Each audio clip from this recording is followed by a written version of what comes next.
L'hélicoptère de la gendarmerie vient d'être appelé pour une mission de secours. Il s'agit de venir en aide à un groupe de randonneurs dont l'un est blessé au genou.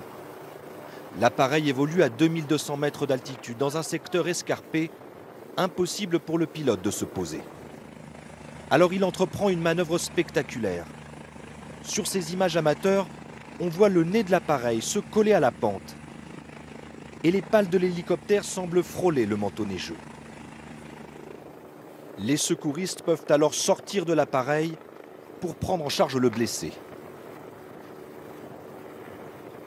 Le pilote qui a réalisé cette manœuvre impressionnante, le voici.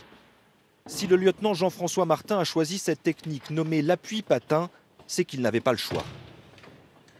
C'est le gain de temps parce qu'on a une météo en montagne qui est extrêmement changeante et la nébulosité qui est présente sur le col et qui est en train de redescendre, en fait, va nous interdire quelques minutes plus tard toute intervention. Donc en fait, le choix est fait par l'équipe de faire un appui patin de manière à être le plus véloce possible. La manœuvre est spectaculaire mais fréquente en montagne selon le pilote qui cumule plus de 5000 heures de vol. C'est quelque chose qui se pratique très régulièrement, pas de façon aussi spectaculaire peut-être, mais ça se pratique très régulièrement. Le randonneur blessé sera élitreillé. Chaque année, l'hélicoptère de gendarmerie de Chamonix réalise 800 sorties. 85% d'entre elles concernent des missions de secours. L'actualité, c'est aussi